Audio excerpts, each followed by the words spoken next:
Salut à tous, bienvenue dans Nulle part ailleurs cinéma, vous le savez, 20 minutes totalement cinéma. Aujourd'hui avec Philippe Vecchi, nous vous ferons découvrir Jet Li à point fermé, l'excellent film Virgin Suicide en DVD, Lara Croft dans votre salon et bien sûr notre invité, un acteur félin et élégant, il s'appelle Pascal Grégory. Mais tout de suite, voici David Duchovny et quelques bêtes venues de l'espace. Après X-Files, Fox Mulder aura bientôt affaire aux extraterrestres dans Évolution, une nouvelle comédie du réalisateur de Ghostbusters, Ivan Reitman. Le film va sortir le 18 juillet en France. Notre Roswell à nous, Didier Alouche, a croisé Duchovny et l'acteur Orlando Jones. Regardez, c'est une rencontre du troisième type. Is there some sort of alien attack happening here? It seems that any time I do something, people are going to say that it's like the X-Files. Because when I did Return to Me last year, they go, oh, you know, your wife gets your girlfriend gets your dead wife's heart. That's kind of like an X-File, you know. Are you looking for it? I know. I just think it's just you're looking for it, Didier. You are. Not, it's I'm you. not. It's not you. It's the other people out there. Oh, tell me I'm sealed up. I know there's a bug in my... Hey, Harry. Ooh. How are you going in? I might be able to catch it in his colon. I'll get the lubricant. There's no time for lubricant. There's always time for lubricant! Did they use a lubricant? Unfortunately, they did not. No special effects? No special effects. There's a lot of passages in the movie. At the end, you go directly in the giant pump. I have no idea what you're talking about. And if you mention it to someone again, I will come up out this seat and jump on you. I want you to know that. Good googa mugga.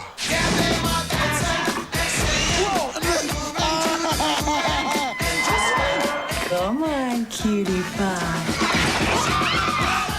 I think it's un-American, and it's un-French.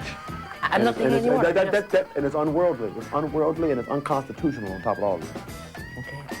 Well, I'm just quoting my sources. I never said anything. Yeah, well, we'll see about your sources, Mr. Fancy Pants.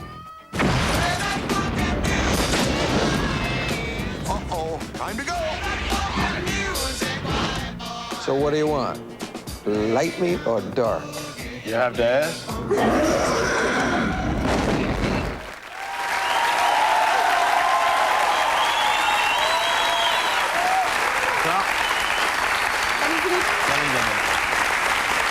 C'est le vrai film avec des grosses babettes, hein. On se dit bonsoir parce qu'on s'est pas vu de la journée en fait, c'est ça. C'est vrai, on s'est pas beaucoup vu. C'est un film que je vais aller voir celui-là. Ah ça c'est sûr, ouais, les grosses bébêtes. Hein. La suite des news, bien sûr, dans un petit instant, on vous parlera de Lara Croft. Mais tout de suite, notre invité félin, élégant, ça vous plaît, non? Ouais, C'est ça me vraiment plaît bien, ça, ouais. En tout cas, un garçon unique dans le paysage français, élevé dans l'austérité protestante, puis figure des nuits parisiennes et acteur romérien. Il a connu une nouvelle vie de cinéma grâce à Patrice Chéreau avec la reine Margot et puis Ceux qui m'aiment prendront le train. Et depuis, on l'a croisé en Zonzon, pas loin de notre camarade Jamel, chez Jeanne d'Arc et aujourd'hui dans Un Ange, le film de Miguel Courtois qui sort le 20 juin. Et dans quelques jours, il sera présenté au Festival du film de Cabourg. Pourquoi se marier le jour de la fin du monde dans lequel il joue? Oui, pourquoi? C'est l'une des questions qu'on va poser à notre invité. J'ajouterai raffiné. Voici Pascal Grégory.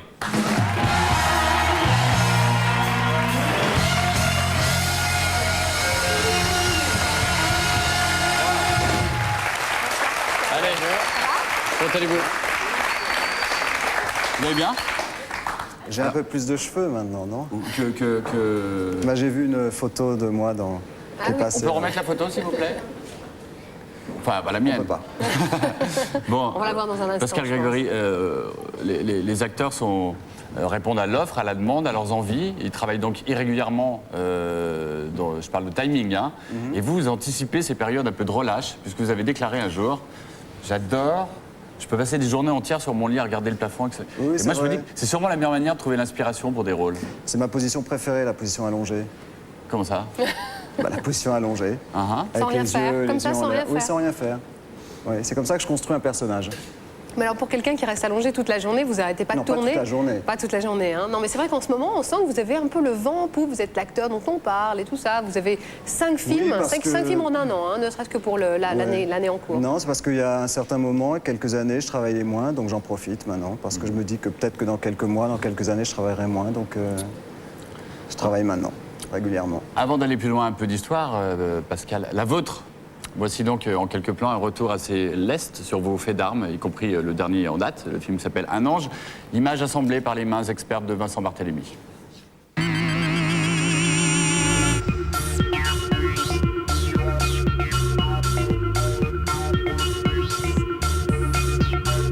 C'est ça le mariage riche et heureux que vous deviez contracter. Mais c'est parce que j'étais pas de taille. Quoi? Bon, mon père qui pratique la litote beaucoup mieux que moi appelle ça coucher utile et je vous aime. Mais je crois qu'il faut se marier par amour.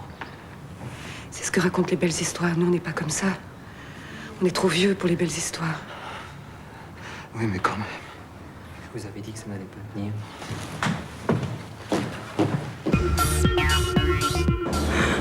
Nous allons faire des grandes choses ensemble. Je veux simplement être agréable à Dieu. Nous éteindrons la guerre. Nous éteindrons la haine. Nous serons tout. Kader, tu vas me promettre un truc. Tu vas faire dehors, te battre. Tu vas te battre pour voir grandir tes mômes. Reste avec moi, Léa. On va être heureux tous les trois.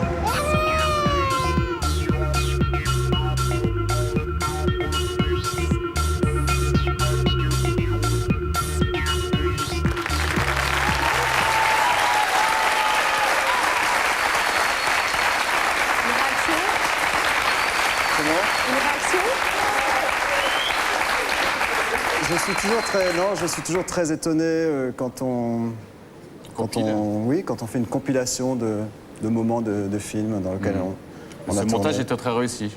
Je trouve qu'il est très réussi, oui, Ça- parce que c'est des moments en plus très représentatifs du film, de chaque film dans lequel j'ai. C'est un peu la question piège à chaque fois, mais je ne peux pas m'empêcher de vous la poser puisque je vous ai vu réagir sur la fidélité de Zulawski. Il y a un chouchou là dans ce pêle-mêle de films.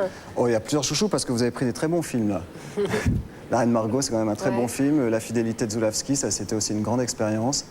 Il y a aussi le film d'Ilan Duran-Cohen, La confusion des genres. Et j'ai vu aussi Zonzon, que j'adore. Donc c'est quand même... Bon, j'ai fait beaucoup de films. Hein. Il y a aussi des films que, dans le fond, j'aurais peut-être pas aimé voir. Des films dans peut-être ce- auxquels vous auriez dû dire non tout de suite. Mais non, je dis ça parce que ça vous est arrivé notamment... Non, mais vous savez, sur la carrière d'un acteur, bon, il y a par exemple certains acteurs qui ont fait 80, 90 films, 120 films, ils ne peuvent pas faire 120 chefs-d'œuvre. Bien sûr. Enfin, il y a quoi? Il y a 5-6 films sur 80 films qui resteront dans l'histoire du Il n'y cinéma. avait pas une once de jugement, c'était juste une transition pour... Mais c'est ce qui non. fait la beauté de cet art, hein, c'est Non, la fragilité. C'est pour revenir sur ce point qui est quand même toujours un peu intriguant quand quelqu'un refuse un film qui devient un gros succès. Vous avez refusé Jet Set. J'ai refusé Jet Set. Quel rôle? Mais vous savez, Johnny Depp a refusé Titanic. Ouais. Ah, Johnny Depp qui est Tout d'un votre coup, on ami, n'entend hein. plus rien, là. Bah ouais. Mais là, je vous parle de vous, là. C'était quel rôle dans Jet Set? C'était celui de Lambert Wilson? Absolument, oui. Ouais. Ouais. Et c'est- Aucun regret, hein. 2 millions d'entrées quasiment. Je sais pas, je l'ai pas vu. Ah, vous n'avez pas voulu vous faire du mal. Et comment vous expliquez, on l'a dit au départ, hein, qu'en ce moment vous tournez quand même un petit peu plus, comment vous expliquez qu'en ce moment vous ayez le vent en poupe? Comment vous expliquez ce désir tout d'un coup sur vous? C'est inexplicable. Ouais. Je ne peux pas vous répondre à cette question. Je sais pas. Il faudrait poser la question au réalisateur. Alors, si vous dites non à des possibles gros succès, comme on l'a vu, vous dites aussi oui parfois à des films dont vous savez que leur sortie va être difficile. Je parle d'un film qu'on a pu voir, bien qu'il n'est pas encore distributeur, qui s'appelle Pourquoi se marier le jour de la fin du monde, qui est un film, on va dire, poético, un peu marginal, quoi, clairement. C'est un film underground. C'est un film belge d'un metteur en scène qui s'appelle Harry Cleven, avec une actrice qui s'appelle Elena Lovenzone, qui a tourné avec Al Hartley, Absolument. qui joue ma sœur dans le film. C'est un film en noir et blanc, un peu compliqué. Je comprends qu'il ait du mal à sortir, qu'il ait des difficultés. C'est un film qui a été dans beaucoup de festivals. dans des festivals d'ailleurs pour nous un peu compliqués, un peu inconnus, beaucoup de festivals dans les pays de l'Est. Et puis il sera présenté, je crois, le 14 au Festival de Cabourg. À Cabourg, oui. Vous pensez qu'il va trouver sa voix, qu'il va avoir une vie dans les salles ou... Je le souhaite. C'est pas si important que ça, finalement? Si, c'est important qu'il sorte. Évidemment, un film est fait pour qu'on le voit, pour qu'il y ait un maximum de gens qui le voient. Mais vous savez, il y a des films aussi on tourne ces films et puis ils ne trouvent pas de distributeurs. Il n'y a pas d'argent pour le faire sortir. Les distributeurs pensent qu'ils ne trouveront pas de public. Et les distributeurs indépendants... Il y a beaucoup plus de films qu'on imagine qui sont en attente de sortie. Qu'on tourne et qu'effectivement, dont on ne voit jamais le jour. Malheureusement, il y en a beaucoup. Je ne sais pas combien, 20% peut-être de films qui ne sortent jamais, non? Ou plus? Appelez-nous si vous savez. C'est possible.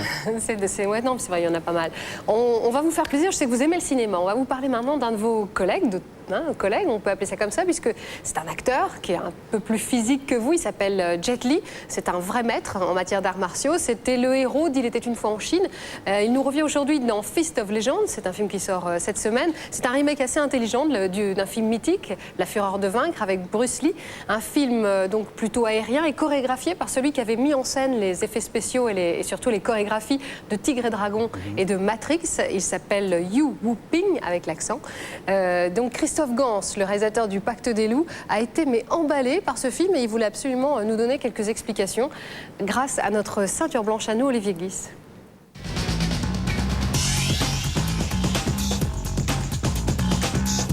Fist of Legend, c'est Jet Li dans son dernier grand rôle hongkongais avant qu'il parte pour Hollywood, et c'est, je dis bien, les derniers grands moments du cinéma de Hong Kong. La force du cinéma de Kung Fu, c'est de toujours replacer le combat à l'intérieur d'un débat moral entre les personnages. C'est-à-dire que le film de Kung Fu a souvent été considéré comme un sous-genre pour les amateurs de baston. Mais en fait, le film de Kung Fu est beaucoup plus sophistiqué que, par exemple, le commun des films d'action américains, c'est des films de bourrins, quoi. Et le personnage de Fist of Legend correspond bien à sa recherche, en fait, de personnages qui incarnent les arts martiaux. Pas seulement par leur dextérité, mais également par sa droiture. Qu'est-ce qui fait la qualité majeure de Jet Li? À la fois, il garde sa légèreté d'enfant et en même temps, il a une véritable puissance physique que les gens vont découvrir dans Fist of Legend. Les coups de poing dans Fist of Legend sont terrifiants, j'aime bien à le dire. C'est-à-dire que quand il donne un coup de poing, on le sent passer. Notamment sa façon qu'il a d'arrêter des sauts d'adversaires en frappant à l'intérieur des cuisses des adversaires en plein vol, c'est stupéfiant. C'est un film qui est finalement très rétro, mais qui se définit vraiment particulièrement bien par rapport justement à Matrix ou Tigre et Dragon. C'est-à-dire les gens qui vont aller voir Fist of Legend n'auront, s'ils n'ont jamais vu un film de Kung Fu, jamais vu ça.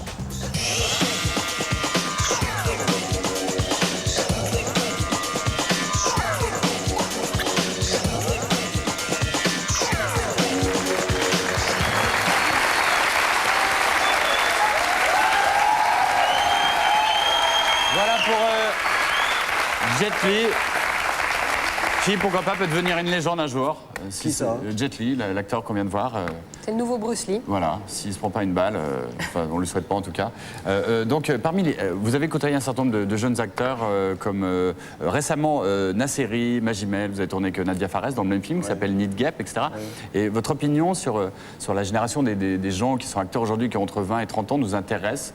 Vous pensez qu'il y a une différence fondamentale entre eux et votre génération? Il n'y a pas une grande différence, il n'y a pas une différence fondamentale. La différence, c'est que ce sont des actrices et des acteurs qui ont un souci de leur image qui est plus prononcé que ma génération. Je pense que c'est parce qu'il y a plus d'acteurs et plus de jeunes actrices qui avaient quand j'avais leur âge, quand j'avais 20 ans ou 25 ans. Donc il y a plus de concurrence. Et ils ont une grande maturité par rapport à l'image et par rapport à ce qu'ils représentent. Par rapport à l'image, alors je vais taper abrupt pour eux. Est-ce que vous pensez qu'ils sont aussi cultivés que votre génération qui est pas mal passée par le théâtre et le cinéma? Moi, je connais des gens qui sont de ma génération et qui sont de mon âge qui sont absolument pas cultivés. D'accord. Mais ça répond pas à mes questions. Non, mais ça répond quand même. Est-ce qu'on parlait de Coltès sur le tournage de Need Gap, par exemple? Non. C'était ça la question. C'est un film qui va sortir l'hiver prochain, que je viens de finir, avec Benoît Magimel, Nadia Fares, Sami Nasseri, Sami Bouajila. Et j'ai oublié Bouajila, qui est formidable. Ouais. Et j'étais effectivement confronté, c'est une confrontation d'acteurs, c'est un film d'acteurs. Hein. J'étais confronté effectivement à une génération d'acteurs qui montent, quoi. Alors que moi... je ne monte plus. Non. Est-ce que vous aimez le cinéma espagnol?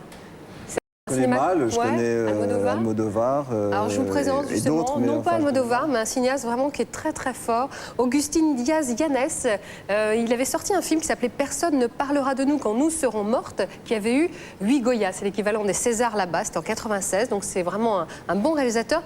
Stéphane Ron s'est rendu sur le tournage à Madrid de son nouveau film, qui s'intitule Sans nouvelles de Dieu, une comédie satirique avec Victoria Abril et Penélope Cruz. C'est parti. Je voulais faire un film sur le bien et le mal. Mais je ne sais pas comment m'est venue l'idée des deux anges, un bon et un mauvais, qui luttent pour l'âme d'un homme. Mais je voulais que ce soit deux femmes qui jouent les anges. C'était le point de départ du film.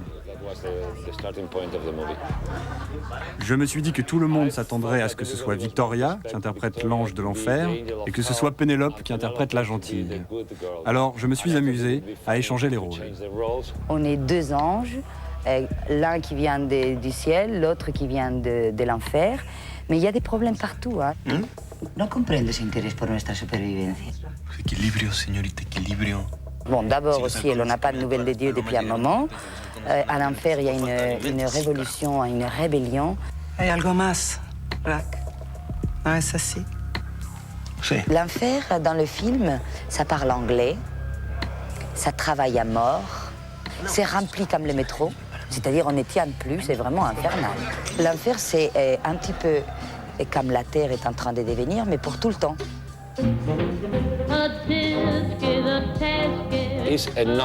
C'est un film non religieux. Il n'y a aucune référence à la religion dedans. Pas même une vierge. Rien du tout. Uniquement des anges très terre-à-terre, et des anges très très communs.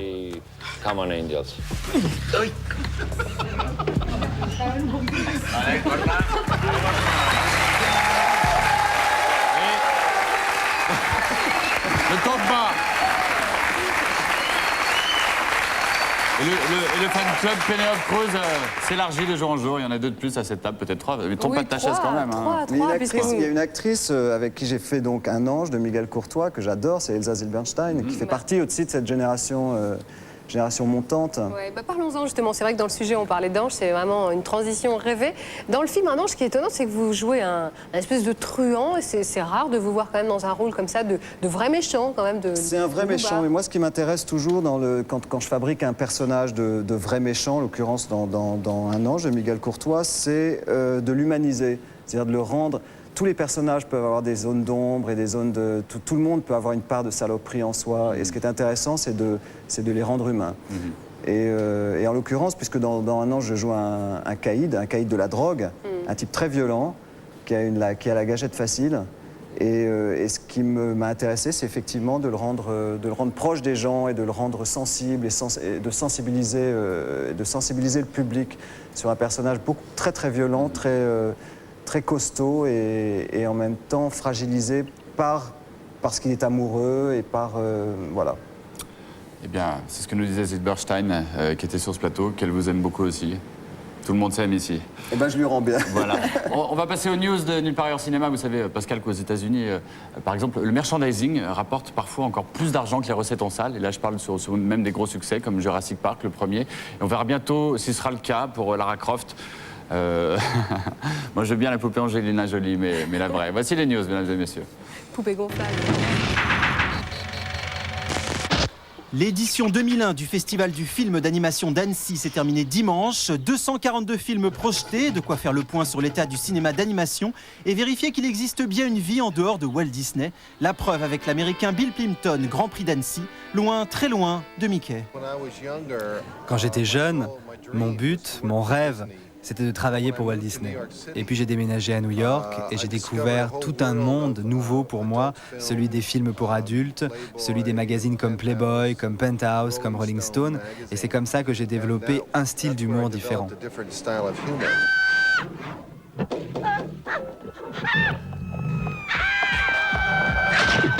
Sortie en vidéo et DVD du premier film de Sofia Coppola, Virgin Suicides, la chronique mélancolique et stylisée de 5 sœurs dans l'Amérique des années 70. Et sur le DVD, un making-of réalisé par la mère de Sofia Coppola, où l'on découvre que chez les Coppola, le cinéma est vraiment une histoire de famille.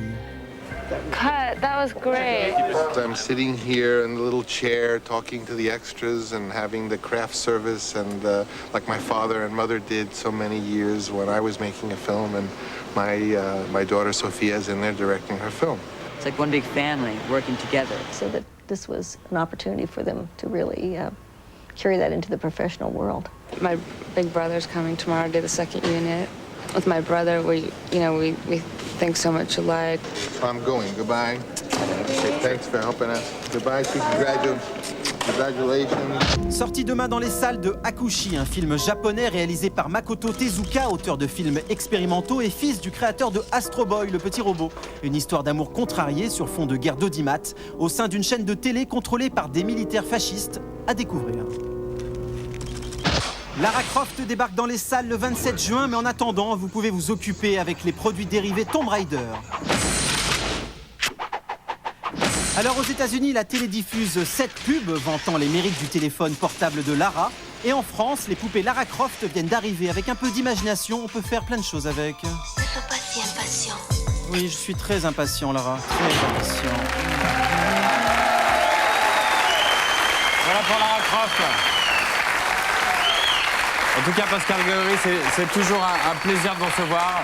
Je rappelle qu'on pourra vous voir dans Un Ange. Ce sera le 20 juin et pour ceux qui seront au Festival de Cabourg, donc du 14 au 17, dans Pourquoi se marier le jour de la fin du monde, un film qui cherche toujours un distributeur et à propos duquel vous avez dit des choses assez vibrantes. Merci, c'était Pascal Grégory. À bientôt. Merci.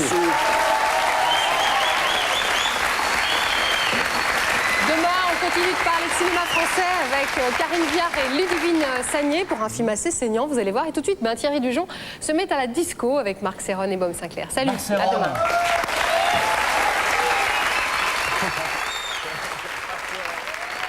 Ne sois pas si impatient. Ne sois pas si impatient.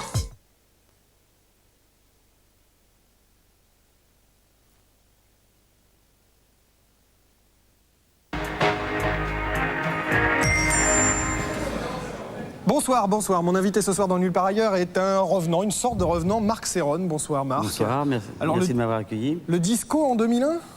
Non, mais je vais vous expliquer tout ça. Ouais, c'est Marc Serron en fait est revisité en 2001. On vous explique tout ça dans Nulle part ailleurs. Dans un instant, Bob Sinclair sera là également. À tout de suite.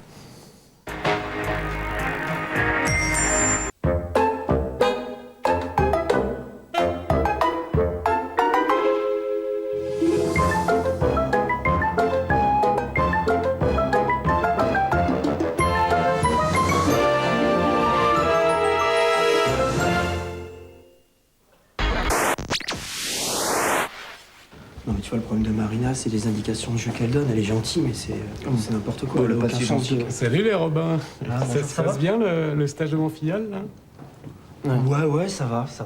Bon, parce que moi, je le trouve con.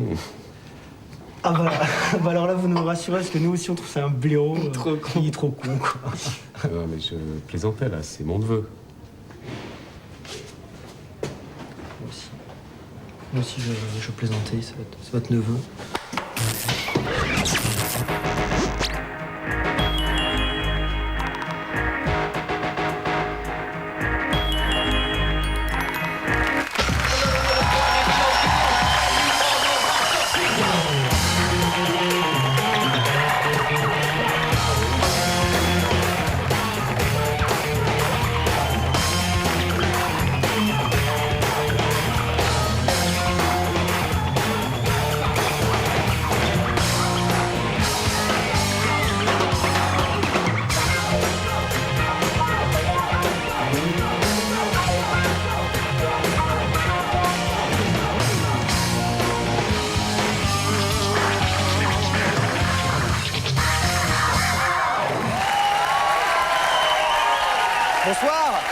Bonsoir. Musique. Parlons un petit peu musique. Aujourd'hui sort ceci. C'est une compilation des plus grands succès de notre invité du soir, un monsieur qui, dans les années 70 et 80, a vendu des millions d'albums, pas seulement en France, à travers le monde entier. Il a cartonné aux États-Unis.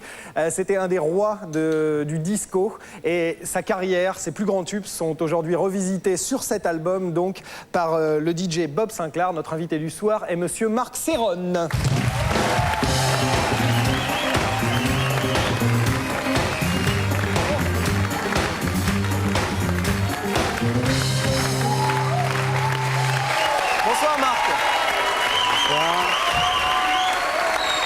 asseyez-vous.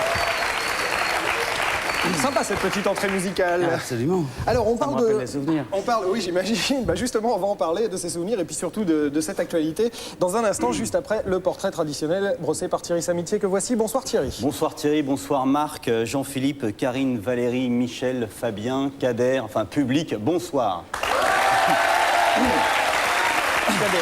Alors, donc Marc, vous êtes l'inventeur du disco. Alors disco vient de discothèque. D'ailleurs, si on enlève le tech de discothèque, il reste disco. Ouais, si on enlève disco, il reste tech.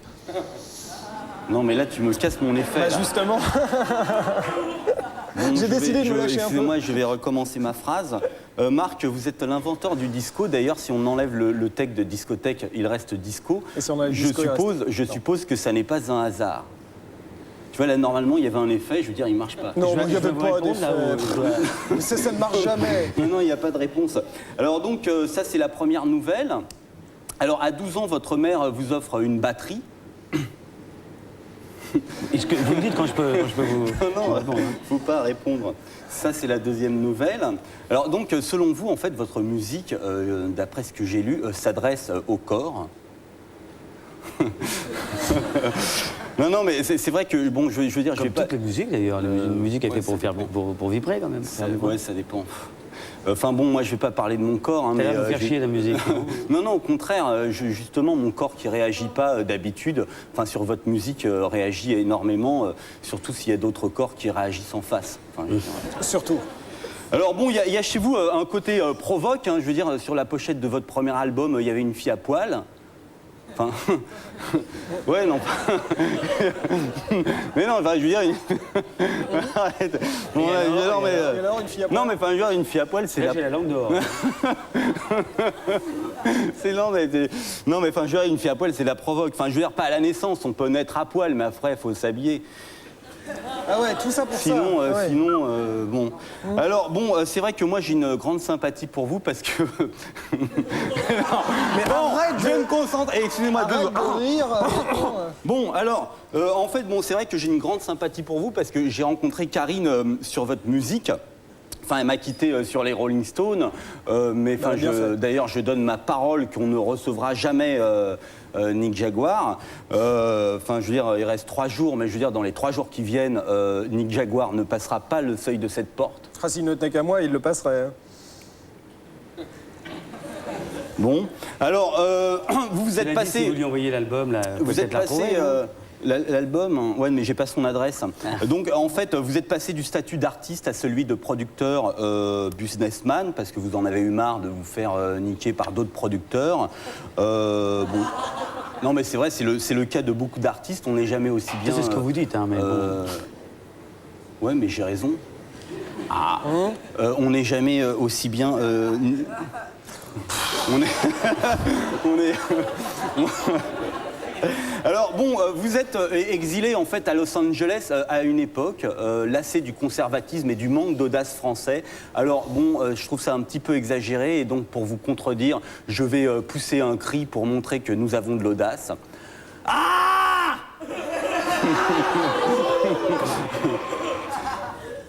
Enfin bon.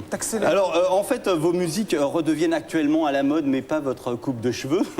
Alors bon, c'est vrai que... Non, mais c'est vrai que, je veux dire, vous êtes actuellement repris par Bob Sinclair, s'il vous plaît. Enfin, je veux dire, vos musiques, hein, pas votre coupe de cheveux, mais je veux dire que c'est quand même pas de la daube.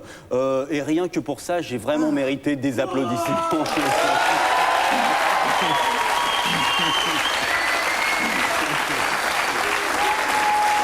Ah, c'est bon. Ah, c'est bon quand elle arrive, cette phrase de chute. Je n'en ai plus que 3 à supporter. Merci Thierry, à demain soir. Alors, Marc Serron, comment est né le projet de faire revisiter toutes vos musiques des années 70-80 par des DJ d'aujourd'hui, puisqu'on dit que c'est Serron by Bob Sinclair, c'est le début d'une série, en fait, pourrait y avoir Serron by... Oui. C'était un petit peu logique qu'on se pose la question avec les maisons de disques si ça valait pas le coup de ressortir une compile. J'imagine qu'elles se sont demandé où en était la nécessité. Pardon? J'imagine que les maisons de disques se sont demandé où en était l'intérêt, non? Et puis comme il y a eu, hormis Bob Sinclair, il y a pas mal de samples qui tournent un peu à travers le monde, beaucoup en France aussi d'ailleurs.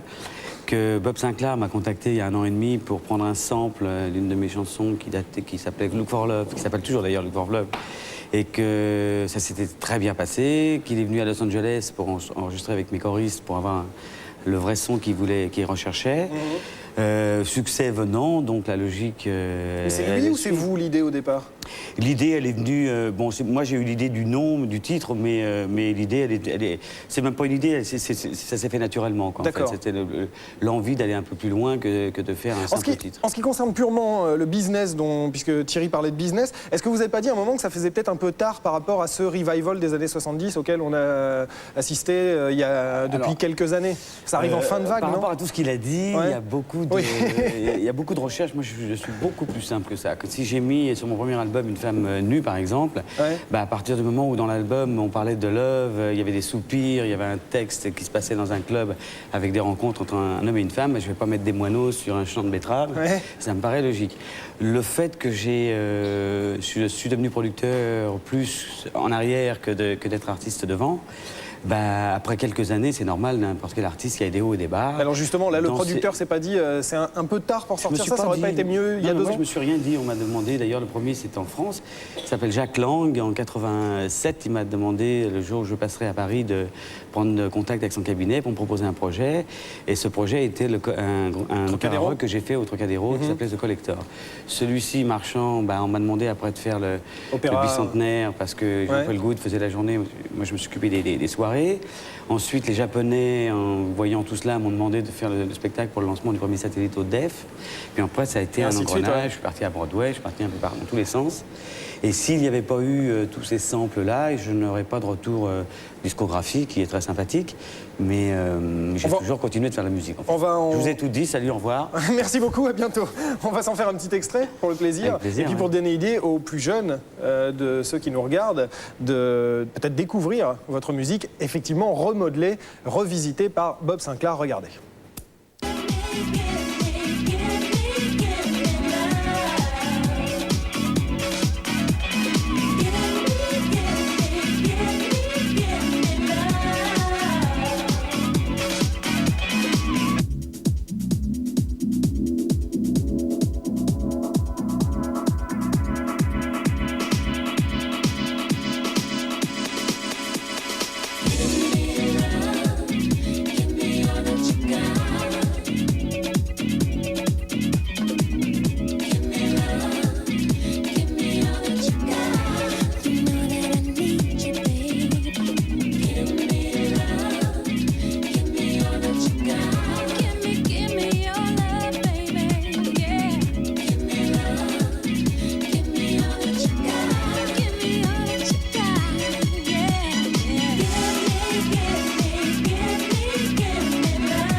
Fred est toujours orphelin de son homard, mais je vous présente Fred quand même. Bonsoir Chaton. Bonsoir Chaton. Oui, justement, je lance un avis de recherche sur Omar, c'est quelqu'un, parce que moi ça me fait bien rire quand il n'est pas là, mais j'aimerais qu'il revienne. Sinon, je voulais rebondir sur Céron. Je voulais savoir quel rapport entre des femmes qui se caressent les seins et vous, dans un clip en dansant. On m'a pas autorisé de le faire moi-même, donc on le laisse faire elle seule. Ouais. Le morceau qu'on a entendu, c'est Gimme Love. Voilà, par contre, je voudrais faire une petite mise au point là-dessus. Si ça vous dérange pas, Gimme Love n'a rien à voir avec Bob Sinclair. Il tient à cette précision, et moi aussi. Bob Sinclair a mis en boucle et réédité tout l'album, et on a mis 2 bonus tracks, dont Give Me Love avec Supernature, qui est une version pourquoi est-ce vu que c'est Céron by Bob Sinclair, pourquoi est-ce le morceau que vous faites circuler, que votre maison de disques fait circuler auprès des... du single, il n'est pas marqué Céron by Bob Sinclair. Non, mais c'est le seul morceau disponible qu'on peut trouver auprès de la maison de disques. On nous a envoyé Give Me Love. Ouais, mais celui qu'on vous a envoyé, le Give Me Love qu'on vous a envoyé, il n'est pas marqué Bob Sinclair dessus. On vous a certainement dit qu'il y avait un album qui arrivait. Justement, c'est bizarre, parce que comme l'album c'est Céron by Bob Sinclair, c'est curieux. Disons qu'il y en a 2 que j'ai fait tout seul, et le reste, on l'a fait ensemble. L'album ouvre par le morceau qui s'intitule Love in C minor, qui doit être L'amour en do majeur, en do bravo. mineur, qui est le morceau qui vous a donné en 1976 le succès mondial, planétaire. Vous avez vendu 3 millions d'exemplaires de ce morceau. Et ce, après que toutes les maisons de disques à l'époque, vous les refusez parce que trop long, parce que ça se faisait pas, c'était pas dans l'ambiance. La batterie trop en avant. Voilà. On m'appelait le bûcheron et on m'a demandé le jour où j'aurais remixé. Et quand ça s'est mis à cartonner en 76 et que finalement vous en avez vendu 3 millions, vous avez... Évidemment, tout le monde m'a dit pourquoi vous n'êtes pas venu nous voir. Vous avez éprouvé quoi, un sentiment de revanche Même pas, parce que quand on a la chance d'avoir un succès comme ça, ça part tellement dans tous les sens. Le temps de faire l'analyse, il se passe déjà un an et demi. Donc non, moi je me suis pas posé des questions de revanchard, parce que c'était un peu logique de faire une chanson qui fait 16 minutes 30 avec un gimmick de basse et un pied en avant et pas de texte, simplement des soupirs de nana avec une pochette où il y a une femme nue devant, évidemment. J'ai pas trop été surpris. Et à partir de ce morceau, vous avez enchaîné les cartons. Remember.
Ça vous fait quel effet? Ça vous fait quel effet de revoir tout ça? Physiquement, bah oui, j'ai pris un coup de vieux, comme on dit. Mais comme je ne suis pas le seul, vous disiez juste avant, donc ça me console de voir... Les effets visuels, très 70s. Sinon, au niveau musical, je suis contente de savoir que... Qui aurait pu me dire, il y a 25 ans, que je viendrais faire nulle part ailleurs pour en parler? Cet album, Ceron by Bob Sinclair, est-ce qu'il s'adresse à votre public de l'époque, donc celui qui a vieilli avec vous? Non, c'est pour ça qu'il a été revisité pour être remodelé de façon très électronique. C'est plutôt 15-25 ans. 15-25 ans. Comme disait Thierry tout à l'heure, juste une petite précision, on a le droit de lâcher à tout âge. Le mot disco, c'est vous? Le mot disco... Alors, le style musical, c'est pas moi, parce que j'ai rien inventé. Le mot disco. Ouais, le mot, oui. Le mot, oui, comme je pouvais passer dans aucune radio, aucune télévision avec ce disque qui était un petit peu plus que de la provoque. Ouais. Et je n'avais qu'une seule cible, c'était les discothèques. Et sans le faire exprès, j'ai enlevé le mot tech, comme vous disiez tout à l'heure. C'est devenu de la musique de disco tech. Voilà. Ok, on en reparle dans un instant et Bob Sinclair nous rejoindra juste après la fesse et le journal. C'est parti.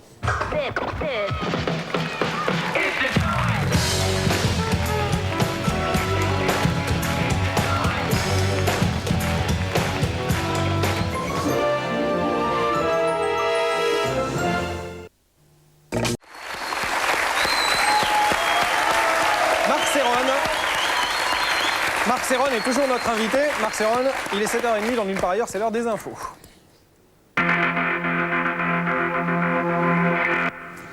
Bonsoir Daphné. Bonsoir, bonsoir. C'est donc menotté que Jackie Kaiserschmerz assistera vendredi à son procès aux assises de la Nièvre. L'instituteur pédophile de Cosne-sur-Loire a été arrêté ce matin. Oui, effectivement, les gendarmes l'ont retrouvé dans la Haute-Vienne. Il a bien essayé de s'échapper, mais en vain. L'homme n'était ni à la pêche, comme ironisait hier une partie civile, ni mort suicidé, comme le suggérait un de ses avocats. Il a juste fait faux bond à ses juges. Eh bien, vendredi, il devra répondre de 10 agressions sexuelles et de viols. Jean-Michel Fauveau avec les équipes d'e-télévision. Une petite porte s'ouvre derrière la gendarmerie de Bellac. 16h35, Jackie Kaiserschmerz a dormi une demi-heure depuis son arrestation, fatigué et résigné selon des témoins. Il sort, une grande barbe grise lui mange le visage, une voiture l'attend sur le parking. Le cortège prend la direction de Nevers. Hier soir, une agricultrice avait vu une voiture suspecte. Les gendarmes retrouvent la R21 ce matin près d'une baraque à frites. L'instituteur retraité s'enfuit, fonce dans un semi-remorque, contre-braque au dernier moment, accident léger, il n'est pas blessé. Un médecin l'examine. L'homme de 62 ans dit qu'il ne se souvient plus de rien depuis samedi. Dans la Nièvre, désormais, ses avocats l'attendent.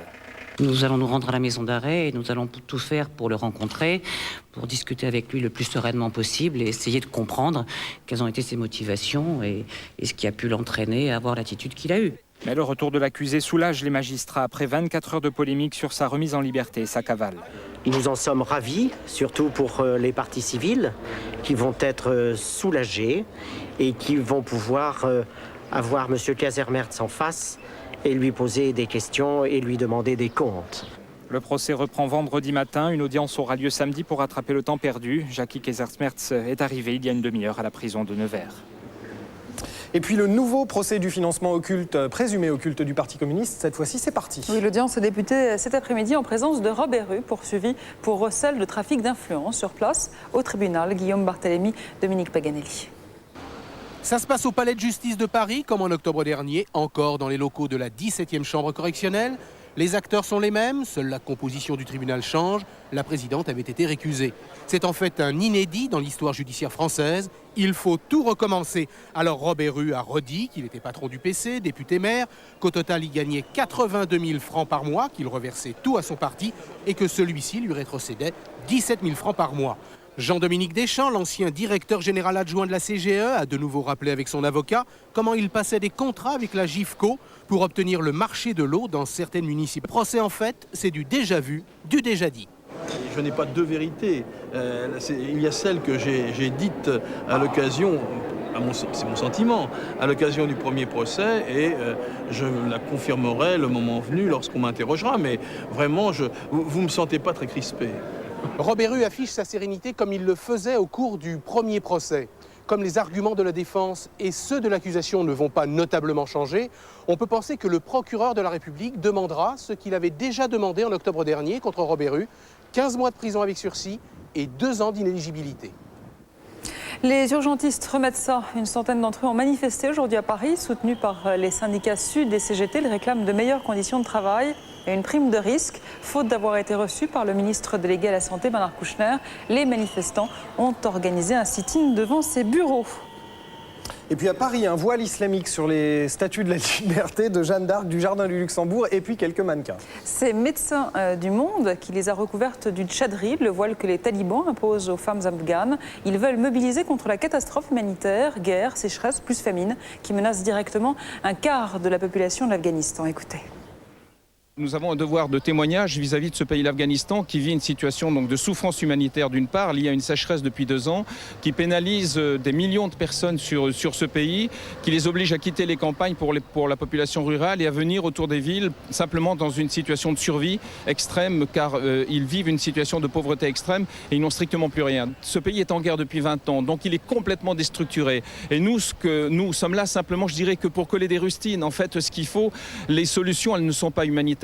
Les solutions, elles sont politiques. C'est-à-dire que ce pays retrouve déjà la paix et qu'il puisse envisager autre chose que cette situation de conflit permanent qui fait que ça fragilise et l'État afghan et l'ensemble de la population. À Nantes, la moitié des candidats à la licence de droit devront repasser l'épreuve fiscale. Oui, le jury a décidé d'annuler l'examen. Il estimait qu'il était trop facile. Les élèves devaient simplement répondre à un questionnaire par oui ou par non. Jean-Michel Decaze, dit Télévision, sur un commentaire de Delphine Godard. Comment est-ce qu'on peut dire dans la presse et annoncer à tout le monde que l'épreuve a été annulée parce que le jury est souverain en fonction du code de l'éducation, exactement comme le fait un jury de bac qui délibère. Excusez-moi, il y a des fondements juridiques. Et même si ça doit provoquer la colère des étudiants, pas question pour un jury d'accorder trop facilement un diplôme. Des 20 sur 20 du jamais vu à une épreuve de droit fiscal, le jury s'est donc penché sur l'épreuve. Verdict trop facile, pas sérieuse même. 10 questions auxquelles il fallait répondre par oui ou par non et les mauvaises réponses ne comptaient pas. Un QCM, c'est légal. Un QCM à questions multiples, ça peut être quelque chose de compliqué, de sophistiqué. Là, on est même devant un questionnaire binaire. Si vous jouez à pile ou face, vous avez 12. Et si une épreuve aussi facile a pu être proposée, c'est que le libellé des examens est laissé au libre choix des enseignants. Celui de la fac de droit de Nantes risque donc lui aussi de perdre des points dans cette affaire. Il lisait texto des feuilles dont on ne sait pas d'où il venait. Il était là, tranquille, il n'en avait rien à faire de son cours, ça se voyait tout de suite, quoi. Ce genre de comportement est absolument irresponsable, inadmissible, et à partir de ce moment-là, effectivement, l'annulation de l'épreuve met les étudiants dans une situation très compliquée, et la faculté également. L'épreuve qui était donnée, nous l'avons préparée, nous l'avons révisée, et si elle était facile, eh bien, tant mieux pour nous, et tant pis pour le jury. Et en tant que bons juristes, les étudiants de licence veulent saisir le tribunal administratif. Pas question de se laisser voler d'aussi bonnes notes.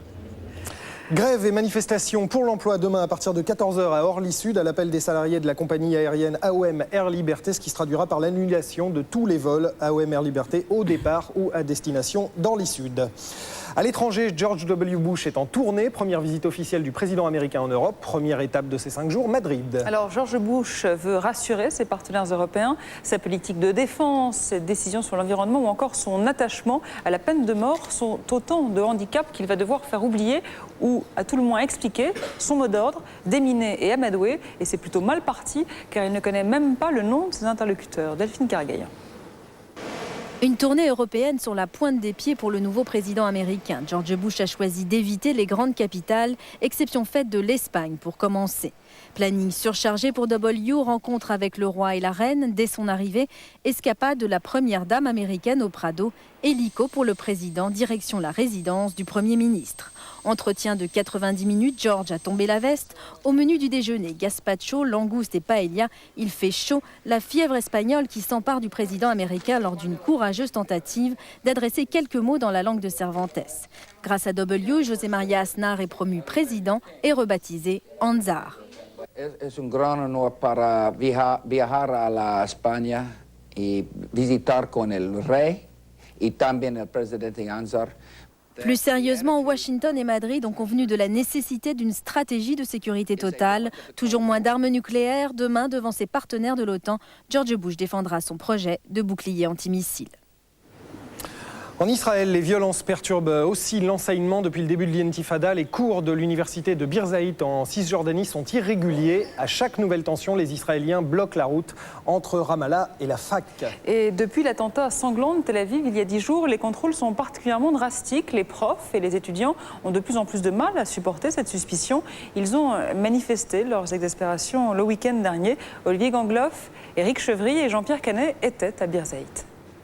Ce jour-là, il y a du monde sur le chemin de l'école. Professeurs et étudiants de Birzeit manifestent. Ils ne peuvent pratiquement plus accéder à leur université. En effet, un peu plus loin, les militaires israéliens filtrent très sévèrement les allées et venues sur la route. La marche se veut pacifique. Aucun manifestant n'est armé. Très vite, le cortège arrive près des premières positions israéliennes. Un petit groupe de Palestiniens va alors s'avancer vers les soldats. Ce professeur brandit un tract réclamant le respect des droits de l'homme. Grenade lacrymogène et première dispersion.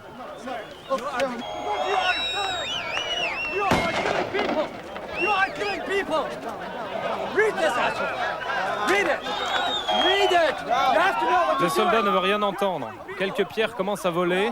La réplique est immédiate. Une ambulance emporte les premiers blessés, puis les choses se calment, peut-être à cause de la présence des caméras. Une partie des manifestants poursuit la marche et s'approche d'un autre checkpoint israélien. Aux alentours, il n'y a aucune colonie juive à protéger. On saisit mal l'intérêt d'un contrôle sur cette route.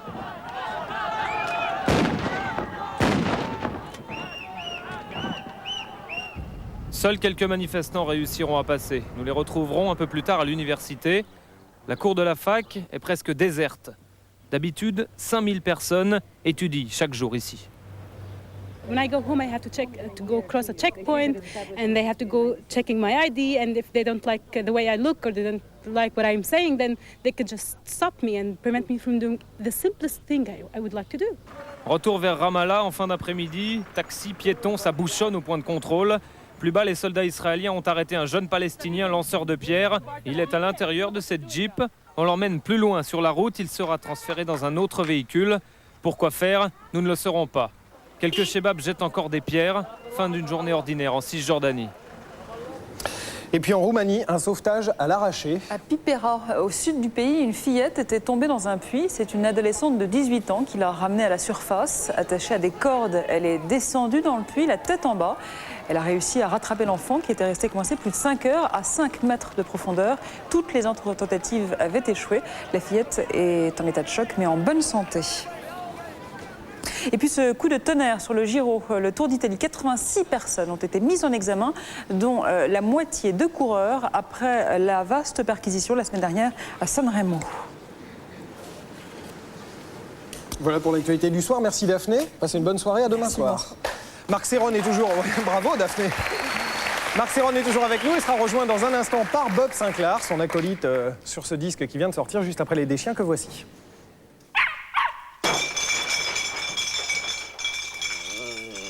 Dis!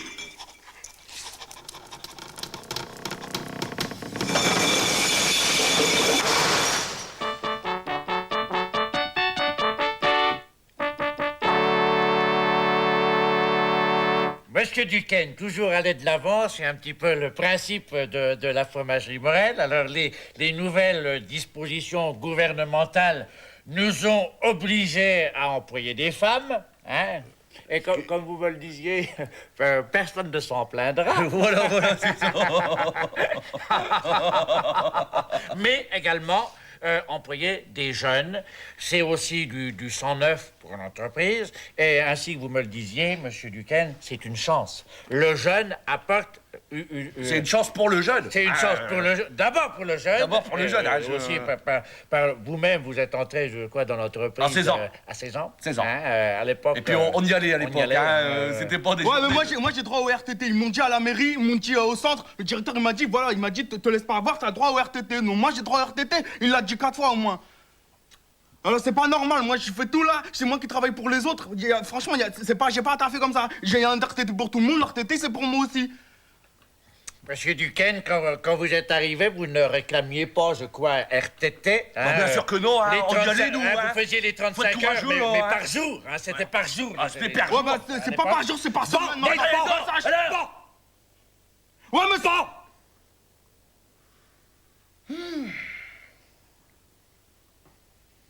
J'ai une neurone affectée, le cœur infité, fatigué de devoir attendre la fatalité du RTT. File-moi mon RTT, sinon je te jure ça va péter. La vie c'est pas facile, s'il faut taffer, c'est trop dans la ville. DJ, fais-moi mon RTT, sinon ça va péter. J'ai le neurone affecté de devoir fatiguer sans porter la fatalité du RTT.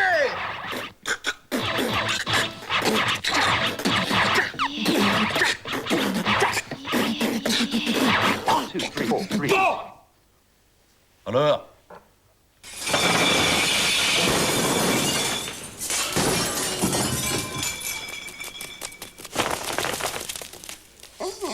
Dis donc!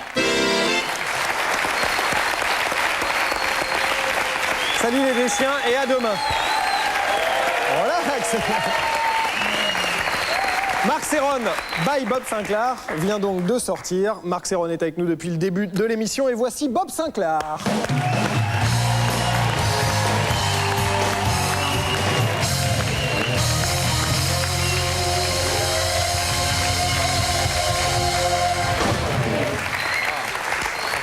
De son vrai prénom, Christophe. On se croirait dans un club, là. C'est un peu ça, c'est un peu l'idée. Quand et comment avez-vous découvert la musique de Marc Serron? Alors, complètement par hasard, dans une brocante. Ouais. Tiens, il y a une pochette fabuleuse, il faut absolument que j'écoute. Non, enfin, tout le catalogue de Marc Serron, enfin, pour un DJ qui se respecte et qui veut sampler de la bonne musique. C'était quel album? D'être découvert. C'était Love in C Minor. Vous aviez quel âge au moment où vous l'avez découvert dans une brocante? Il n'y a pas très longtemps, parce qu'il y a 10 ans, moi j'ai commencé à écouter du hip-hop. Ouais. Et puis en fait, j'ai commencé à écouter toutes ces nouvelles musiques, la house, la techno, toutes ces choses-là. Après, j'ai essayé de comprendre comment elles se faisaient, donc, comment elles étaient samplées par les DJ. Donc là, après, je me suis dit, tiens, je vais essayer de commencer à racheter des vieux sons et essayer de comprendre comment on fait toutes ces nouvelles musiques. Donc là, je me suis intéressé, commencé à collectionner le disco, la funk, le jazz, enfin toutes les musiques noires américaines. Et vous venez de dire à l'instant, tout DJ qui se respecte doit en gros connaître Marc Serron. Pourquoi? Il y a des collections à avoir. Quand on trouve aussi un sample, d'un morceau qu'on aime dans un album, on cherche à acheter toute la collection pour savoir s'il n'y a pas d'autre chose à voir. Fred, toujours là? Oui, non, parce que j'ai fait une enquête dans les couloirs de Canal et je voulais savoir, concernant Serron, est-ce que c'est vrai que Philippe Gildas, il touche une partie de droit d'auteur sur votre coupe de cheveux? Absolument. Absolument. J'ai rêvé où votre premier album en 98 s'intitulait... Ma coupe de cheveux vous plaît pas ici, hein? Ah si, non, très bien, j'ai pas de problème avec. Pourquoi? À cause de Thierry ouais. Votre premier album s'intitulait Paradise? Paradise. En 98. Hasard? Parce que celui de Marc Serron en 77, c'était quoi, le deuxième album? Deuxième, ouais, Serron's Paradise. Complètement par hasard. Il y avait juste un morceau qui s'appelait Vision of Paradise dans l'album, donc je l'ai appelé Paradise. Mais en fait... Vous vous connaissiez déjà tous les deux à ce moment-là? Pas du tout. Moi, j'ai rencontré Marc au moment où j'ai fait A Feel For You, le titre, donc le premier single du deuxième album. Ouais. Et donc, c'est à ce moment-là où j'ai contacté Marc pour clearer ces samples aujourd'hui qui sont nécessaires d'être clearés puisque tous les producteurs de l'époque sont attentifs maintenant. Quand ils voient, quand il y a des tubes, des choses comme ça, ils disent tiens, est-ce que mes morceaux vont pas être samplés? C'est quand même une source d'argent énorme aujourd'hui, puisque quand on sample un échantillon d'une musique originale, il faut reverser des droits. Ouais. Donc ça permet à un producteur de faire vivre son catalogue. Ouais. Ça, c'est important aussi. Donc tout ça a débouché sur ce travail. On en a d'ailleurs quelques illustrations, quelques images du tournage du clip, je crois, où on doit vous voir ensemble. Vous avez décidé de faire ce Serron by Bob Sinclar à quel moment, vous, personnellement? En fait, ça faisait longtemps. Enfin, moi, quand j'ai rencontré Marc, il me disait il faut absolument que je refasse un nouvel album. J'ai des idées. Il y avait beaucoup d'idées. Et à un moment, il me contacte, il me dit écoute, bon, la production, ça va prendre beaucoup de temps. Et je t'imagine dans une discothèque, dans un club, en train de mixer mes titres. Tu mixes que mes titres pendant 1 heure. Et je dis ouais, c'est une bonne idée, mais bon, que tes titres comme ça. En plus, les tempos à l'époque, c'était de la vraie batterie, donc c'est difficile à enchaîner. Il me dit bah écoute, essaye de les rééditer, de les remettre un petit peu au goût du jour, de les transformer. Avant, il y avait beaucoup de ponts, beaucoup d'arrangements. Aujourd'hui, la musique est de plus en plus minimale. Donc j'ai dit écoute, je vais essayer. Et j'ai choisi, il me dit, voilà, il y a tout mon catalogue, tu choisis. Et alors justement, Marc, c'est vous qui avez choisi qui avez guidé Bob Sinclar vers les titres non, pas du tout, non. Il a eu libre cours pour du choix, des titres dont il y en a beaucoup qui sont pratiquement des originaux parce qu'ils n'ont jamais été commercialisalisés. Ah oui, certains ne sont connus que des fans. Je pense par exemple à Révélation. Quand on fait un album, on prépare toujours 12 ou 13 titres, c'est-à-dire 3-4 plus que ce qui est prévu. Et puis on les met dans une armoire et puis ça reste comme ça. Et avec mon fils, ils ont fouillé bien comme il faut. Et il a été chercher des choses d'ailleurs que j'avais carrément oublié. Quel effet de réentendre ces trucs que vous aviez Mais il a eu carte blanche totalement. Ça a dû vous faire bizarre, non, de réentendre Révélation ou des titres comme ça? J'ai mis quelques jours à dire mais attends, il peut pas prendre ce titre, on peut pas sortir des choses comme ça, et s'il y a ça, et puis en fin de compte, bon. Et comment vous lui avez justifié le choix de un œil différent? Lui, quand il produit sa musique, il a forcément... bien sûr, pour moi. Donc, faut faire confiance, faut savoir déléguer. Je crois que c'est la première des qualités pour être producteur. Apparemment, ça a bien fonctionné. On en reparle dans un instant. Il est l'heure d'Axel. Axel Cad vous présente Pas la météo.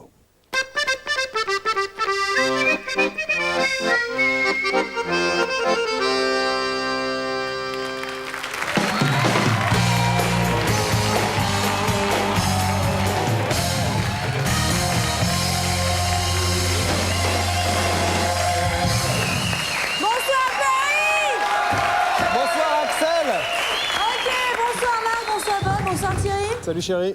Ok, on a tapé ce taxi sur le chemin, on le trouvait sympa. Bon, je vous explique, le 21 juin, c'est la fête de la Zikmu. Il se trouve que je sais jouer de rien, ok? Donc je me suis dégoté un petit groupe de jeunes qui arrachent de la mort. Qui c'est ce groupe? Les Bélises. Retenez bien ce nom, les Bélises. D'ailleurs, ils cherchent un producteur, avis aux amateurs. Non, ça c'est du jeune, hein, c'est du jeune musicos de qualité, je dirais, vous me suivez les mecs? Bon, les vieillards, faut dégager maintenant, ok? Les vieillards. Faut laisser de place aux jeunes, là. Vous êtes bons pour la maison de retraite, là. Allez, on dégage. Il faut que tu rêves, là, Axel, là. Allez, dégagez, là. Allez, c'est bon. Ah, mais ils s'en vont, en plus. Eh ouais, place aux jeunes, mon vieux. Vous êtes trop ridés, les mecs. Bon, ouais, dégage, toi aussi. Bon, je vous explique, public. Je vous demande de l'indulgence, on n'a pas répété, ok? En ce qui me concerne dans le groupe, je fais la chorégraphie. Ça va être génial. On est parti. 3, 4, 12... Ok, je sais pas le faire. Vas-y, fais-le, toi.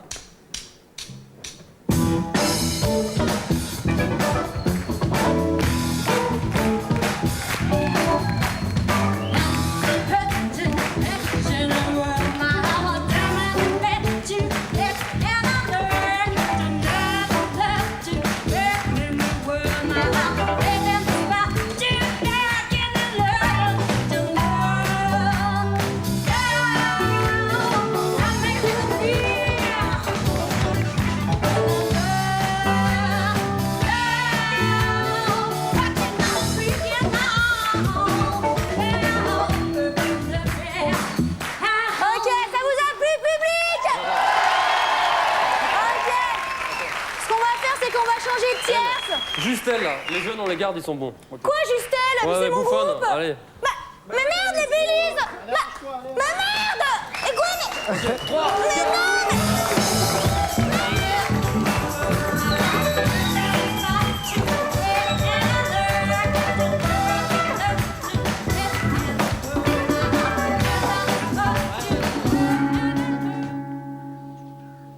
Axel Cat vous a présenté Pas la météo.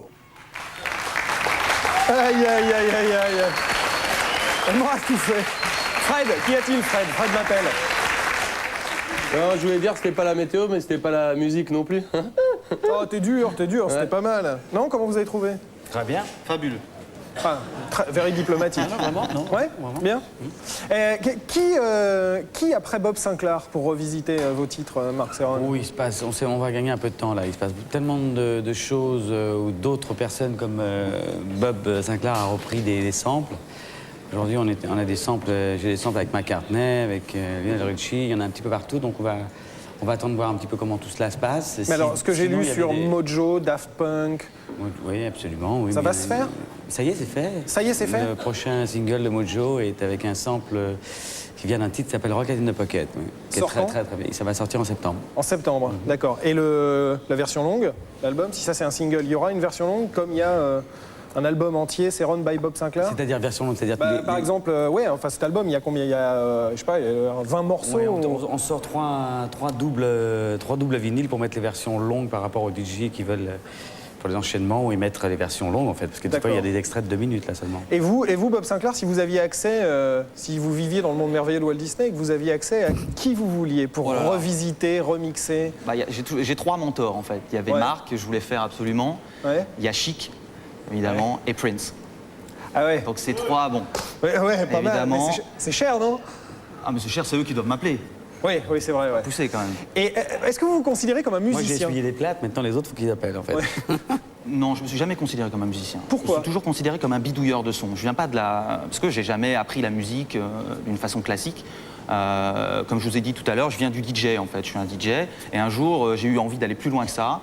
Et j'ai dit, tiens, je me suis intéressé, c'était pendant la... Donc il y a eu le hip-hop, mais le hip-hop, pour moi, ça venait des États-Unis, donc c'était inaccessible.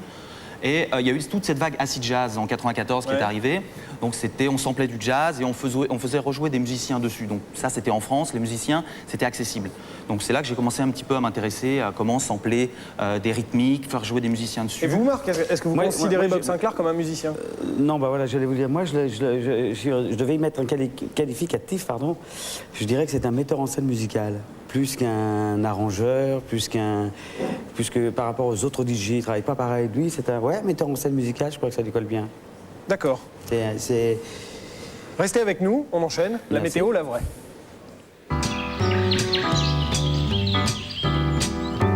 La météo avec Center Park.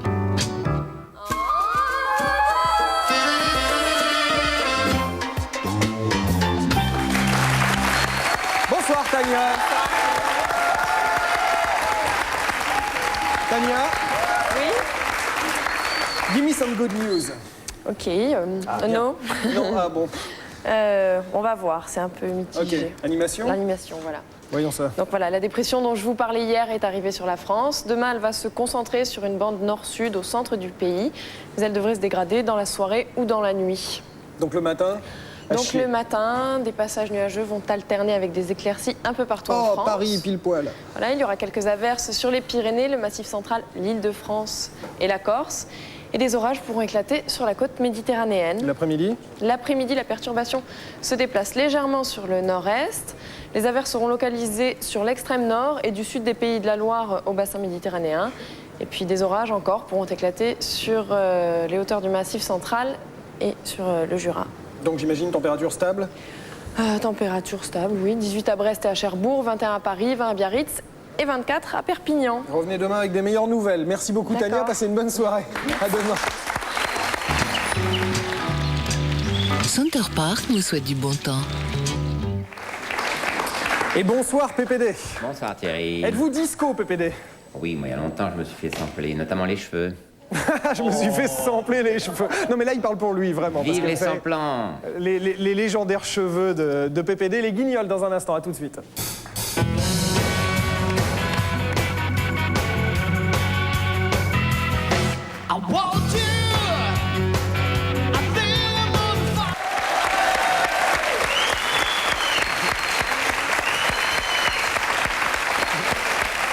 Ils y vont fort, hein.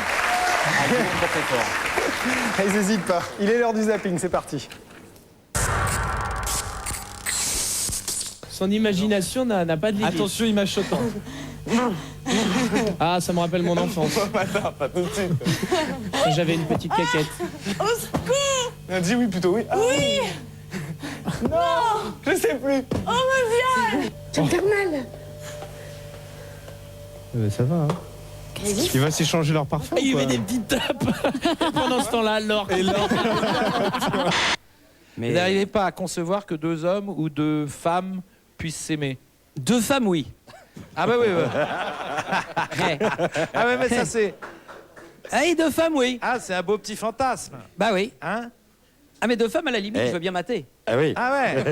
Mais les mecs, non, je trouve ça dégueulasse. Mais les femmes, oui. Et vous avez surtout l'ananas qui est placé donc derrière. Vous en avez certains qui sont placés devant. Donc tout ça est un côté un petit peu érotique. Et je voulais dire que les filles en sont folles. Alors ça, c'est vraiment le must de la saison. Nous avons profité pour essayer le modèle SB8 Racing. Il y aura par la suite la marque VOR, anciennement Vertemati. Là, nous en profiterons pour essayer 2 modèles d'enduro, la 400 et la 500. Et puis, nous vous parlerons de la marque Cagiva. Non, j'ai dit Cagiva. Voilà, c'est bien. La marque Cagiva. D'où est-ce que vous avez arrivé, Richard? Des Hauts-de-Seine. Des Hauts-de-Seine? Ouais. Où ça, dans les Hauts-de-Seine? Bois-Colombes. Bois-Colombes. Ouais. C'est une jolie ville, Bois-Colombes. Non. Sûr. Oh non, non, non. Sûr? Oh non. Pourquoi non? Bah parce que... Non, parce que quoi? Parce que c'est nul. Dans certaines cités, même les grands frères sont dépassés. Ils ont rien à perdre. Ils ont quoi? Ils ont rien pour eux. Ils ont rien pour eux. Pour eux, maintenant, la prison, c'est des vacances pour eux. Ils vont en prison, ils reviennent, c'est quoi? Ils ont tout en prison. Ils ont le câble, ils ont Canal+, ils ont tout, ils sont posés, ils sont nourris, ils sont logés. Ils s'en foutent de la prison, les petits.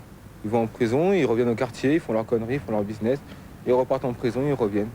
Quand ils s'élancent habituellement depuis 15 ans, les coureurs affrontent seulement, sur une partie des 4 km du passage du Gois, la marée montante qui submerge la route. Hier, départ un peu trop tardif, vent fort et coefficient de marée plus élevé ont plongé les coureurs de fond dans une épreuve au-delà même de ce qu'ils redoutaient avant le départ. Billie Jean gagne en 3-7 contre Maria Bueno. C'est le premier de ses nombreux titres en simple. Cette année-là, elle remporte le plateau de Wimbledon tant convoité et un bon d'achat de 500 francs chez Harrods. Ça va aller? Regarde! On va arriver au bout, c'est tout!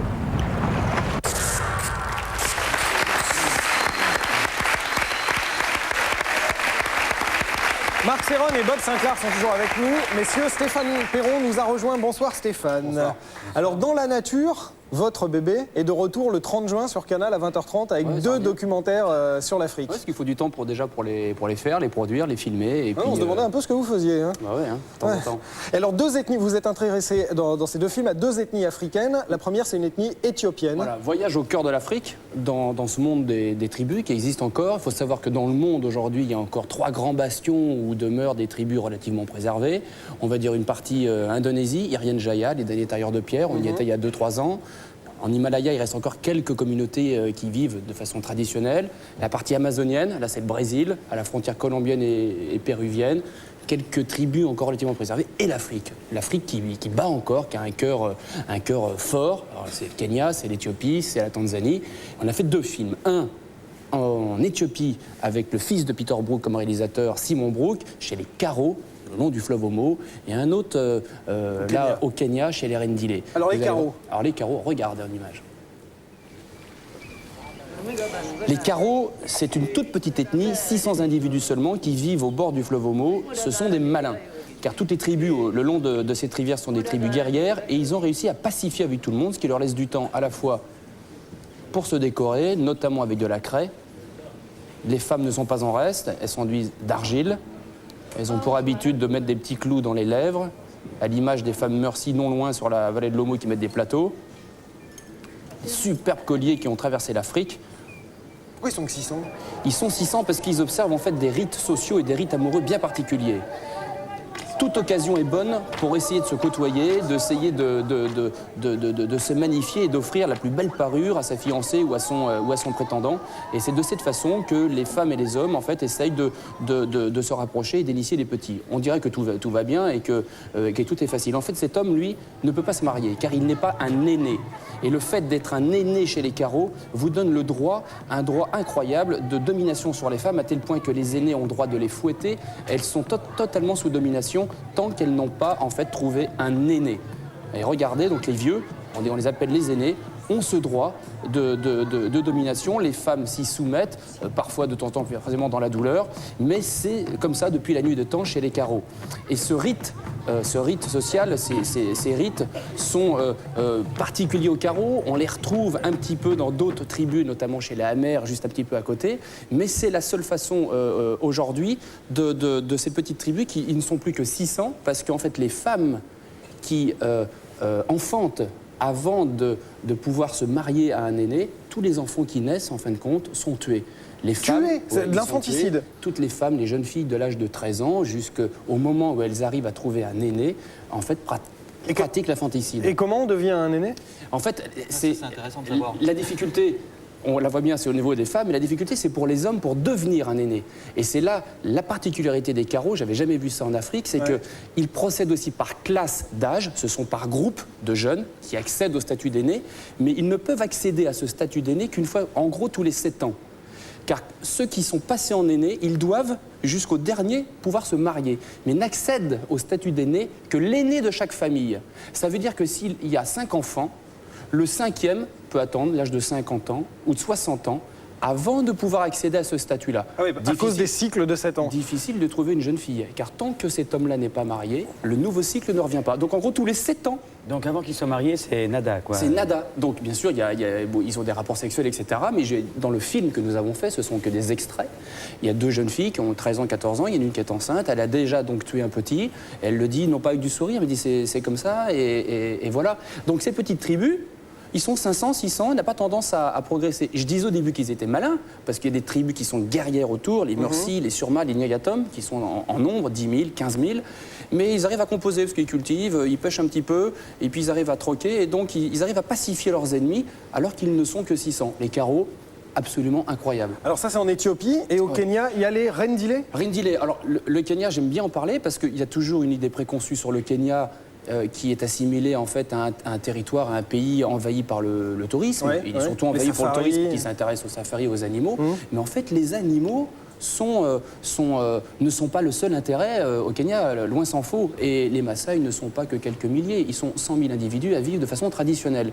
Alors les Maasai, c'est une chose, mais si on essaie de remonter un peu plus nord dans le Kenya, près du lac Turkana, là où a élu domicile de façon, de temps en temps, provisoire le célèbre illustrateur Peter Bird, là c'est très très chaud. Il existe une petite tribu, les Rendile. Ils ont la classe, hein. Vous allez voir, il y a du look. Voyons. Allons-y, on est parti au Kenya. Les voilà, les beaux Rendile. Les Rendile sont des pasteurs semi-nomades et toute leur vie est liée aux chameaux, ce qui n'est pas vraiment coutume au Kenya. Hop, un arc. Regardez bien, ils vont saigner un chameau qui ne va pas mourir, je vous rassure tout de suite. Ils vont prélever 2 à 3 litres de sang. Pourquoi le sang? Car ces guerriers ne se nourrissent pendant 6 à 7 mois que de sang et de lait. Ils mélangent le sang et le lait de chamelle. Ils ne mangent ni viande, ni herbage. Voici la seule alimentation qu'ont ces superbes guerriers. C'est vrai que c'est pas d'autre. Regarde, ils provisionnent ce breuvage dans les petites gourdes. Le reste de la journée, pendant l'heure chaude, ils sont toujours extrêmement coquets, car ils sont éloignés de leur famille et de leur village pendant près de 7 à 8 mois. 7 à 8 mois pendant lesquels ils ne vont boire que ce breuvage. Quand ils reviennent au village, les femmes sont toutes parées aussi, elles sont absolument magnifiques avec des colliers absolument extravagants. Et ces hommes, qui sont la vraie fierté des Rendile, anciennement guerriers, pratiquent des danses similaires aussi au Kenya, avec ces sceaux pour affirmer leur virilité. Ensuite, quand ces Rendile décident de bouger, ils bougent de moins en moins aujourd'hui car ils sont semi-sédentarisés.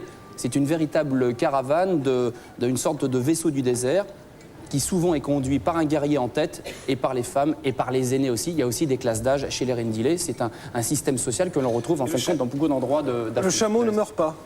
Le chameau ne meurt pas du tout, non, non. Et puis en plus, c'est encore des rites ancestraux, c'est-à-dire que le chameau, on lui préserve 2 litres, c'est énorme pour nous, on en a 7. Le chameau, referme on referme avec un petit peu d'excréments d'animal. Non, c'est vrai, avec l'excrément d'animal, on referme. C'est utilisé aussi dans la vallée de l'Homo, les bœufs, enfin tous ces animaux. On prélève beaucoup de sang qui est mélangé avec du sorgho, qui est mélangé avec un petit peu de lait. Donc, Fred est très impressionné. Non, Stéphane Perron, apparemment, vous connaissez bien les Noirs. Je voulais savoir, est-ce que vous savez où il est, Omar, justement? Parce que je l'ai pas vu depuis 2 jours.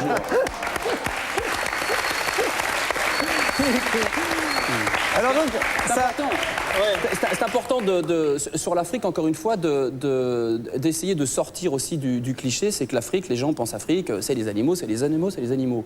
Non, il n'y a pas que ça. Il y a réellement des populations. C'est juste un peu le berceau de la civilisation en même temps. Et je pense que c'est d'abord effectivement le berceau de la civilisation, notamment en Éthiopie, et que la diversité de ces ethnies, la diversité de ces cultures et de ces mœurs font partie, en quelque sorte, du patrimoine mondial. On doit s'en inspirer, non pas pour les préserver sous cloche comme ça, mais pour les accompagner vers le monde moderne.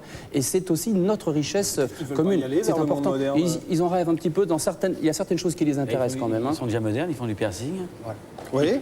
Et vous, vous pouvez très bien retrouver. Bah là, Jean-Paul Gaultier peut prendre des leçons sur le look. Ceci étant, il n'est pas rare de retrouver certains de ces individus dans un petit village avec un t-shirt ou alors juste avec sa coiffe, un t-shirt, un truc un petit peu bariolé. Ça arrive aussi. D'accord, donc ça c'est le 30 juin à 20h30 sur Canal, les 2 docs back-to-back, enfin on les enchaîne. Et c'est le début d'une saison de documentaires sur Canal, saison d'été traditionnellement. Oui, il y a beaucoup de choses parce que NPA reprend un petit peu de souffle là, dans quelques jours, mais l'été, la nature va battre son plein, en la fois des inédits à travers ces documents-là. On aura aussi les expéditions sous-marines de Franck Gaudio, ça c'est la cité engloutie à Alexandrie, c'est absolument génial. On aura toutes les rediffusions des National Geographic, où on va retrouver Diane Fossey, la fameuse, le destin fabuleux de cette femme qui a consacré sa vie au gorille. On aura le requin-tigre, on aura aussi les fameux éléphants, quand les éléphants meurent, documentaire de Pascal Plisson. Ah oui, exact, c'était grand. Et ça. puis du Dans la nature en pagaille, du Zanskar, le Madagascar, le combat Murcie en Éthiopie. Il y aura beaucoup de rediffusions et d'inédits de docs sur Canal à partir du mois de juin. C'est très intéressant. Ouais, non, c'est les docs de Canal sont... On a eu beaucoup d'explications, mais il a fait toutes les explications sans fiche. Ouais, ah non, il se balade, il connaît. En même temps, c'est lui qui a fait les 2 films. Mais je les écris toujours, mais en fait, effectivement... C'est lui qui a tourné les 2 films, donc... Ouais, mais enfin bon. C'est embêtant qu'il les connaisse pas. Tous les noms, tous les... Ok, donc Regarde, nous, on n'a pas besoin de prompteur pour en parler. bel été de documentaire à venir. Comment savez-vous que NPA va reprendre son souffle, Stéphane Perron? Il est l'heure de... Ne répond pas. Un peu de repos, en tout cas. Un peu de repos, en tout cas. Il est l'heure de moustique, c'est parti.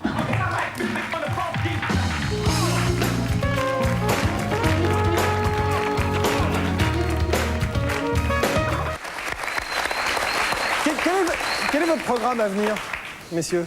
Vas-y, commence. Bon, moi je viens de finir un album aussi qui s'appelle Africanisme, sur le label Yellow. Qui sort? Dont il y a un titre d'ailleurs qui m'a encore samplé. Il y a un titre. Quel voleur? Non, c'est pas moi, mais bon, c'est des Anglais qui nous On le voit là, il sort quand? Ça sort là, dans la semaine prochaine. Ouais. Et qu'est-ce qu'il y a d'autre? En fait, sur le label, avec mon label qui s'appelle Yellow Productions, l'album de Salomé de Baya, que je suis en train de produire. Et puis après, le 3e album qu'on va mettre en marche, je pense, d'ici la fin de l'année. Ah ouais, prolifique. Et vous? Moi, c'est surtout promo européenne. Par contre... Pour Céron by Bob Sinclair? Voilà. D'accord. Par contre, on fait une petite... on peut le dire, ça, on fait jeudi prochain au VIP Room à Paris. Ouais. On fait un buff. Alors, on va expérimenter ça en live. Avec Bob Sinclair? C'est-à-dire que Pub va être au platine. Ouais. J'ai les 2 percussionnistes Congas qui faisaient partie de mon premier groupe. Exact, oui, avant votre carrière que solo. j'ai retrouvé, ils jouent aussi bien et c'était un bonheur de les retrouver. Ouais. Moi, la batterie, il y a 4 cuivres et on fait venir Justin Brown que j'ai fait chanter. Jeudi prochain, c'est-à-dire dans 9 jours. C'est-à-dire après-demain. Après-demain. D'accord. Au VIP Room à Paris, à quelle heure? On va jouer vers minuit, 1h, un truc comme ça. Ah oui, toujours aussi couche-tard. Très bien. Bon, bah rendez-vous est Donc pris. vous êtes conviés, j'espère que vous voir. Absolument. Les Robins des Bois.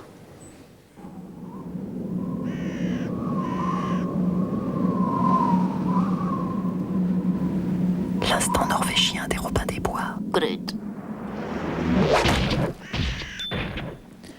L'instant norvégien est présenté par Pascal. Comme vous le savez, les Robins des Bois ont décidé d'arrêter la télévision pour retourner à leurs premiers amours, ne rien faire. Tout de suite, la réaction du pape. Monsieur le pape, les Robins des Bois ont décidé de quitter la télévision. Bonne année! Non mais, ils arrêtent, hein. Happy New Year. Mais assez parlé de nous, regardons-nous plutôt. Merci.